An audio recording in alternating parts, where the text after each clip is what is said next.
ഇപ്പോൾ നമ്മൾ കാണുന്നത് പുരാണ കില എന്ന് പറയുന്നതായിരിക്കുന്ന ഒരു കോട്ടയാണ്. ഇത് ഡൽഹിയിലാണുള്ളത്. അപ്പോൾ ഞാനിവിടെ വരാനുള്ളൊരു കാരണം, ഞാൻ പഞ്ചാബിലേക്ക് പോവുകയാണ്.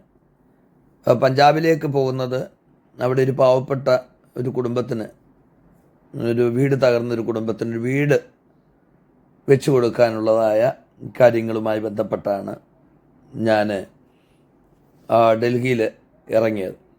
അപ്പോൾ എൻ്റെ മുമ്പിൽ ധാരാളം സമയം കിടക്കുകയാണ്. കാരണം ഉച്ച മുതൽ രാത്രി വരെയുള്ള സമയം എൻ്റെ മുമ്പിൽ ഇങ്ങനെ കിടക്കുകയാണ്. അപ്പോൾ ഈ പുരാണ കിലയെക്കുറിച്ച് ഞാൻ നേരത്തെ മനസ്സിലാക്കിയിട്ടുണ്ട്. ഇതൊന്ന് കാണണമെന്ന് ദീർഘനാളുകളായിട്ട് എൻ്റെ മനസ്സിൽ ഉണ്ടായിരുന്നു. അങ്ങനെ ഞാൻ ഈ പുരാണ കില എന്ന് പറയുന്നതായ ഈ കോട്ട കാണാൻ വേണ്ടി ഒരു ഓട്ടോറിക്ഷ പിടിച്ച് ഇവിടെ വന്നിരിക്കുകയാണ്. എത്ര മനോഹരമാണെന്നറിയാമോ നമ്മൾ ഇത് കാണുമ്പോൾ. യഥാർത്ഥത്തിൽ ഈ കോട്ടയ്ക്ക് 3 വാതിലുകളാണ് ഉള്ളത്. ഇപ്പോൾ നമ്മൾ കാണുന്നത് ബഡ ദർവാസ എന്ന് പറയുന്നതായ ഒരു വലിയ വാതിലാണ്. ഇത് ഈ കോട്ടയുടെ പശ്ചിമ ഭാഗത്തെ പ്രധാനപ്പെട്ട കവാടമാണ്. ഇതിലൂടെയാണ് സഞ്ചാരികൾ അകത്തേക്ക് പ്രവേശിക്കുന്നത്. നമ്മൾ സമയത്തിനനുസരിച്ച് ഈ 3 ഗേറ്റുകളും നമ്മൾ കാണുന്നതാണ്. മറ്റ് 2 ഗേറ്റുകളുണ്ടെങ്കിലും ഈ ഗേറ്റ് മാത്രമേ സഞ്ചാരികൾക്കായിട്ട് തുറന്നു കൊടുത്തിട്ടുള്ളൂ. അതിൻ്റെ മനോഹരമായിരിക്കുന്ന വാതിൽ നമ്മളൊന്ന് നോക്കിയ തടി കൊണ്ട് അലങ്കരിക്കപ്പെട്ട നല്ലൊരു വാതിൽ, നല്ല ബലവത്തായ നല്ലൊരു വാതിൽ. അതിനകത്ത് നമ്മൾ കയറി ചെല്ലുമ്പോൾ ഒരു വിശാലമായ ഹാള് പോലെയാണ്. അവിടെ പട്ടാളക്കാർക്കൊക്കെ അങ്ങനെ കാവൽ നിൽക്കാനുള്ള സംവിധാനങ്ങളൊക്കെ ഉണ്ട്. അതിൻ്റെ കല്ലുകളും ഒക്കെ നമ്മളൊന്ന് ശ്രദ്ധിച്ച് നോക്കി എത്ര മനോഹരമായിരിക്കും എന്നറിയാമോ. 1538 മുതൽ 1540 വരെയുള്ള കാലയളവിലാണ് ബഡ ദർവാസ നിർമ്മാണം പൂർത്തിയാക്കിയത്. ഇത് മുഗൾ ഇസ്ലാമിക് ശൈലിയുടെ ഉത്തമമായ ഒരു ഉദാഹരണമാണ്. പ്രത്യേകമായ കല്ലുകൾ ഉപയോഗിച്ചാണ് ഇത് നിർമ്മിച്ചിരിക്കുന്നത്. നമ്മൾ ഈ കാണുന്ന ഭാഗങ്ങളൊക്കെ പട്ടാളക്കാർക്ക് നിൽക്കാനുള്ള സംവിധാനം. നമ്മൾ ഇത്രയും കാലപ്പഴക്കം ഉണ്ടെങ്കിലും അതിൻ്റെ മുകൾ ഭാഗമൊക്കെ എത്ര ഉറച്ചു നിൽക്കുകയാണ് എന്ന് നമ്മൾ മനസ്സിലാക്കണം. അത് കോൺക്രീറ്റ് കമ്പിയിട്ട് വാർത്തതുപോലെ തന്നെ അങ്ങനെ ഉറച്ചു നിൽക്കുകയാണ്. ഇപ്പോൾ നമ്മളിതിൻ്റെ ഉള്ളിലേക്ക് കയറി, ഇതിനകത്തൊരു മ്യൂസിയമുണ്ട്. അതാണ് നമ്മൾ കാണുന്ന AC ഒക്കെ.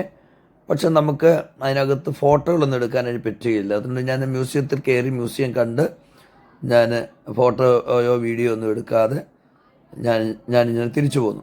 ഇപ്പോൾ ഞാൻ ഇതിനകത്ത് കയറി നിന്നിട്ട് അതിൻ്റെ ബഡ ദർവാസയുടെ പ്രധാന വാതിലിൻ്റെ പുറത്തുള്ള കാഴ്ചകൾ കാണുകയാണ്. ഇപ്പോൾ നമ്മൾ നോക്കുന്ന ഭാഗത്തൊക്കെ അവിടെ ഈ ബഡ ദർവാസയുടെ ഭാഗങ്ങളാണ് നമ്മൾ ഈ കാണുന്നതൊക്കെ. പക്ഷേ അതെല്ലാം വളരെ ഇടിഞ്ഞ് പൊളിഞ്ഞ് അങ്ങനെ ആ ഭാഗങ്ങളെല്ലാം പോയിരിക്കുകയാണ്. അവിടെയൊക്കെ നല്ല നേരത്തെ കെട്ടിടങ്ങൾ ഉണ്ടായിരുന്നു എന്നുള്ളതാണ് അതിൻ്റെ ഒരു വസ്തുത. 18 മീറ്ററാണ്, ഏകദേശം 60 അടി ഉയരം ആണ് ഈ കോട്ടയുടെ ഏറ്റവും പ്രധാന കവാടത്തിൻ്റെ വലിപ്പം എന്ന് പറയുന്നത്. അപ്പോൾ എന്ന് പറയുമ്പോൾ ശത്രുക്കൾ ദൂരെ നിന്ന് വരുമ്പോൾ തന്നെ പെട്ടെന്ന് തിരിച്ചറിഞ്ഞ് പ്രതിരോധത്തിന് വേണ്ടിയിട്ടുള്ള ക്രമീകരണങ്ങൾ ചെയ്യാനുള്ള എല്ലാ സജ്ജീകരണങ്ങളും ഉണ്ട്. അപ്പോൾ അതിന് ഒരുക്കാനുള്ളതായ സമയമുണ്ടാകും. നമ്മൾ കാണുന്നതായിരിക്കുന്ന ഈ കോട്ട ഇവിടെ നിർമ്മാണം ആരംഭിച്ചത് ശരിക്കും പറഞ്ഞാൽ ഹുമയൂണാണ്. 1526 മുതൽ 1530 വരെയുള്ള കാലഘട്ടം അദ്ദേഹമാണ് ഇത് ആരംഭിച്ചത്. എന്നാൽ അതിനുശേഷം ഹുമയൂണിനെ കീഴടക്കിയതിന് ശേഷം ഷേർഷാ സൂരിയാണ് പൂർണ്ണമായി ഈ കോട്ട പുനർനിർമ്മിച്ചത്.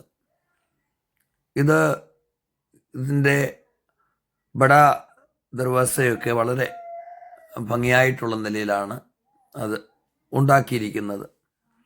നമ്മൾ ഈ കോട്ടയ്ക്ക് ഏകദേശം 1.5 കിലോമീറ്ററാണ് ചുറ്റളവുള്ളത്. ഈ കോട്ടയിൽ നമുക്കിനി ഒരുപാട് കാര്യങ്ങൾ കാണാനുണ്ട്. ഇതിൻ്റെ അകത്തേക്ക് നമ്മൾ പ്രവേശിക്കുമ്പോൾ ഒരുപാട് കാര്യങ്ങൾ കാണാനുണ്ട്.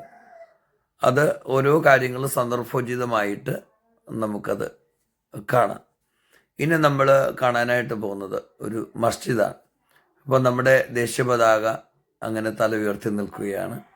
മനോഹരമായി വെട്ടി ഒരുക്കപ്പെട്ടതായ ചെടികൾ ഒക്കെ നമുക്ക് കാണാം. ഇനി നമ്മൾ ഞാൻ നേരത്തെ പറഞ്ഞ പോലെ ഒരു മസ്ജിദ് കാണാൻ പോവുകയാണ്. അത് വളരെ ഭംഗിയാണ്. അതിനുശേഷം നമുക്ക് മറ്റ് കാഴ്ചകളിലേക്ക് പോകാം. ഹുമയൂൺ ചക്രവർത്തി വീണ് മരിച്ച ഒരു ലൈബ്രറി ഒക്കെ ഉണ്ട്. അതൊക്കെ നമ്മളിങ്ങനെ കാണാനായിട്ട് പോവുകയാണ്. മാത്രമല്ല മറ്റ് ഭാഗങ്ങളിലുള്ള കോട്ടവാതിലുകളൊക്കെ കാണാം. എല്ലാവരെയും ഈ വീഡിയോയിലേക്ക് ക്ഷണിക്കുകയാണ്, അടുത്ത വീഡിയോയിലേക്ക് ക്ഷണിക്കുകയാണ്.